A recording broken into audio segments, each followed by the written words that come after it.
I get what you're trying to say. You got married because of money, right? Don't talk nonsense. It's pretty clear, right?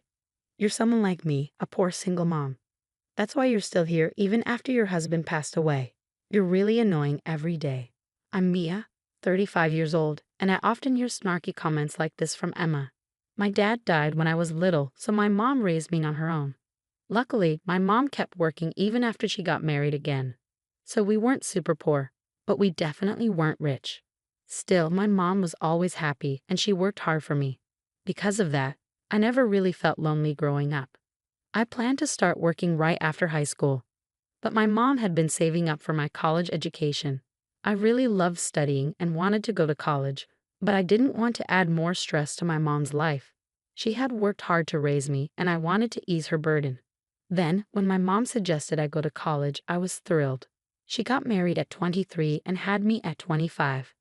In my third year of high school, when she was 43 and still healthy and active, she told me to follow my dreams. She said she'd be more upset if I gave up on my future because of money worries. Her words moved me to tears. I took on a part-time job to help pay for tuition, and because of that, I graduated from college without needing student loans. After college, I got a job at a big company. I worked hard every day because I wanted to make life easier for my mom. Within 5 years of starting at the company, I got promoted to an administrative assistant and my salary went up. I was able to treat my mom to trips and buy her the massage chair she always wanted. 2 years later, my hard work paid off and I was promoted again, this time to executive assistant. During this time, I got to know the president's son, Ethan, and we started dating. Eventually, we got married. People would congratulate me and say, "Congratulations, Mia. Be happy." "Yes, thank you for everything," I said, deeply grateful, and my mom was moved to tears. She was incredibly happy for me, and it was a really joyful time. But that happiness didn't last long. Just 2 years into our marriage, my husband suddenly passed away. He collapsed at work, holding his chest, and was rushed to the hospital. But by the time I got there, he had already stopped breathing. That morning, I had watched him leave for work, saying goodbye tearfully. I never imagined such a terrible thing could happen.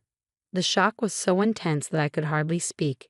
It was unimaginable that both my mom and I would lose our husbands. I could only imagine the pain of Benjamin, the president who had lost his only son. He looked so alone and devastated, just like me. I kept working even after I got married, and as the executive assistant, I spent a lot of time with the president, especially during the day, so I could see firsthand how sad he was.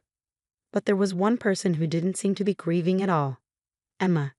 Because we lived together after I got married, I quickly noticed her behavior. Actually, Emma wasn't related by blood to my husband. Benjamin's real mom died when he was just 3 years old. Knowing it would be hard for a man to raise a child alone, he remarried when Benjamin started elementary school, thanks to a friend's introduction. No, if something happens to my husband, all his property will be mine. What are you saying? Ethan is gone. Lighten up, it was just a joke. I thought a little cheer might help everyone in these gloomy times. Please think about the timing and situation. You must be upset that your plans didn't work out. Now you won't get any of our husband's money. I never expected to get anything from the beginning. Do you really think I would marry a man like Ethan, who doesn't say much, unless I was after something? Stop talking to me like that. He was irreplaceable. Emma seemed to think I would leave as soon as my husband passed away, but I didn't. Benjamin was acting strong at work, but I could see he was pushing himself too hard. So I couldn't leave the house to someone like Emma. Plus, even though we'd only been there for 2 years, our home was full of memories of my dear husband. I wanted to cherish those memories for a while. You can't just forget feelings. The time I spent with my husband was happy for me. My husband once told me that Emma was more like a roommate than a mother to him. She was often out, and when Benjamin was away on business, she wouldn't come home until late. But my husband didn't want to worry Benjamin, so he didn't say anything. Emma was kind when Benjamin was around, but her behavior changed drastically when he wasn't. It was like there were two Emmas. When Benjamin left for work, Emma would see him off with a smile. I'm counting on you to look after Ethan. Of course, Ethan is precious to me too. Knowing you're there for him lets me focus on my work. Don't worry, just do your best at work. Thank you. Have a good day. But as soon as he left and the door closed behind him, Emma's smile disappeared. Ah, finally, he's gone. Now, where should I go today? Maybe I'll invite a friend to the movies. You're going out again? Yes. Is that a problem? Oh no. Just remember not to bother your father with unnecessary things. He's working hard for you. If you say something, he'll worry and won't be able to concentrate. So just quietly study at home every day, okay? I understand that was their daily routine, and it seemed like Benjamin didn't mind it once he got used to it. In fact, he felt more comfortable when he wasn't paid too much attention. As a child, he saw Emma as more like his dad's wife than his mom. Benjamin was always grateful to Emma for helping out when he was small, which allowed his dad to focus on work. Benjamin's company was passed down from his step-grandfather, and he was really good at running it. Under his leadership, the company grew a lot. Now he's managing 5 businesses, each making millions of dollars every year. So Benjamin was always super busy. My husband used to tell me that when Benjamin was a kid, he hardly had time to relax at home. Seeing him tired from work every day, my husband didn't want to bother him with unnecessary stuff, like mentioning Emma. Plus, Benjamin didn't feel neglected, so there was no need to trouble him. He was okay keeping his concerns about Emma to himself. That's just how he was, laid back. He didn't seem like a typical heir to a big company. Did you ever get mad about it?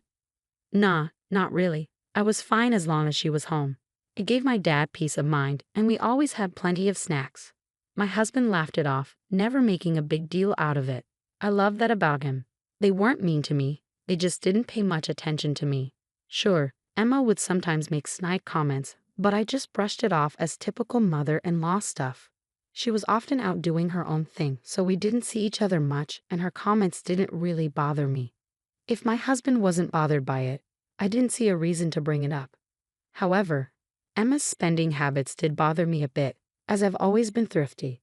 But since neither Benjamin nor my husband said anything, I kept my thoughts to myself.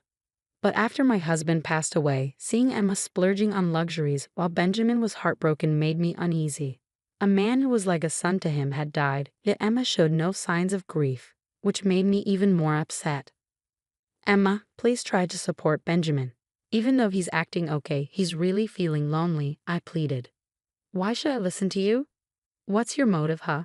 Trying to get into our family for inheritance? I never even thought about that. Well, Ethan's gone now. So why don't you just leave? I'm not leaving. Benjamin said I can stay as long as I need to. Emma gave me an annoyed look but didn't say anything else. She probably felt relieved knowing I wouldn't inherit Benjamin's wealth. But 3 years after my husband's death, Emma was getting more annoyed with me being around. Her sarcastic comments were getting more frequent and hurtful. Whether at home or work, I'm always with Benjamin. Emma seemed to think I was trying to manipulate him to get his money. It hurt to be seen that way, and I started questioning if it was right to stay in a house where my husband was no longer alive. I could feel the pressure of Benjamin's situation at work every day. Maybe it would be better for me to go back to living with my single mom instead of staying here and dealing with Emma's sarcasm. My mom is turning 60 this year, and last year marked the 3rd anniversary of my dad's passing. I had been thinking about my future when Benjamin suddenly collapsed. He was lucky to survive, but there was a good chance he would need care even after leaving the hospital. Things didn't immediately fall apart at the company when Benjamin collapsed because he had trained his successors well. However, I noticed a change in Emma's attitude. That man, God, he got what he deserved, she muttered. He's been so tight with money lately. What do you mean, tight with money? I asked. Our credit card limit has been reduced and our living expenses have been cut. Is the company in trouble? I don't think so, Emma, I replied. As it turned out, Emma missed her husband's 3rd anniversary ceremony last year because she was hungover from a wild night out, which Benjamin discovered when he checked the credit card bill. Even though Benjamin rarely checked Emma's spending, this time he did. Missing their son's memorial was too much, even for him. In his anger, Benjamin decided to limit the money Emma could spend. However, she still had enough for a normal life, so there was no need to complain. Benjamin himself mentioned that the company might be facing difficulties. Emma's absence affected him deeply, and before he realized it, things started to go downhill. I explained. Don't act clueless. You know it as well. All because we lost our only son. How does that justify jeopardizing the company? No, I honestly didn't, I replied, but Emma persisted. Even though he's not well, he plans to take it easy at home and live a long life. He's been telling people that the doctors said he could live to 100. That's reassuring. There's nothing good about it. If he lives that long needing care, it won't be a joke, Emma said, her nostrils flaring. Emma's angry rant about Benjamin calling him dull and annoying left me feeling uneasy. Who did she think had been paying for her extravagant lifestyle? Even if Benjamin's company was struggling, she could at least offer to help support him, I thought. And then Emma dropped another bombshell. So I've decided to divorce him. Pardon? Just think about it. The company might be in trouble. What if we end up in debt? It's smart to settle the property and leave before we run out of money. Are you going to leave Benjamin when he needs help? I can't handle taking care of an old man who's bedridden and broke. I'm going to take what I can before his will runs out and then say goodbye. Does that make sense to you? Emma's words, spoken as if she had a brilliant plan, filled me with disgust. However, just a week after our conversation, Benjamin's health took a sudden turn for the worse, and he passed away very quickly. He's gone too, I said, feeling overwhelmed. Just 3 years after my husband passed, everything seemed to go dark. I continued, my voice trembling. Benjamin's voice sounded so much like my husband's. Sometimes when we talked, it felt like I was talking to my husband again. Not being able to talk to him or hear his voice anymore was too much to bear. Oh, that man has gone to the afterlife. What perfect timing, Emma said, her voice almost gleeful.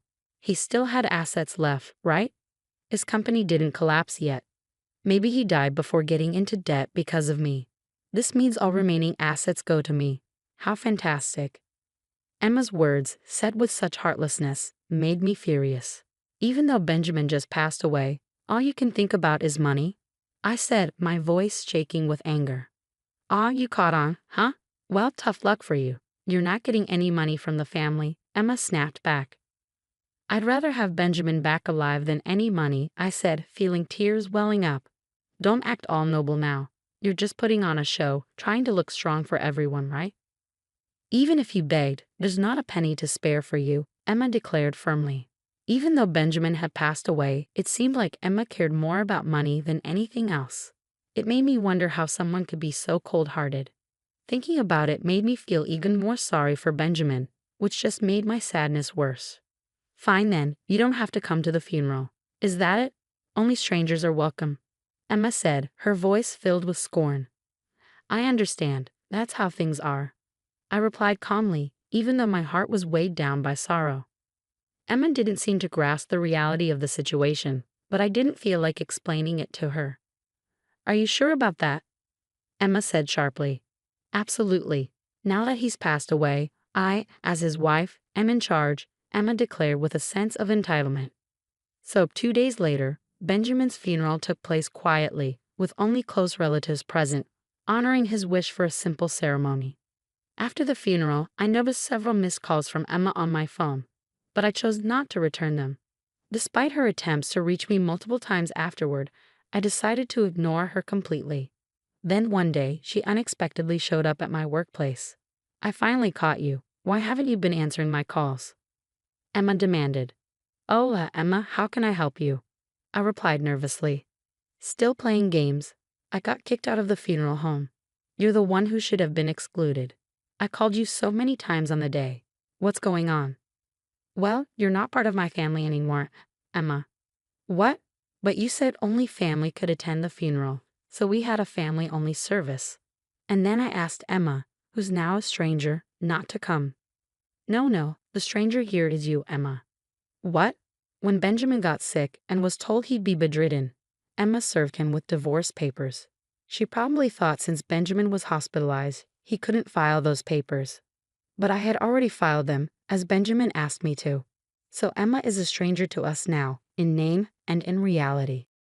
Back then, Benjamin confided a lot in me. He told Emma that the company was in trouble and he might end up in debt. If that happened, they couldn't live their lavish lifestyle anymore.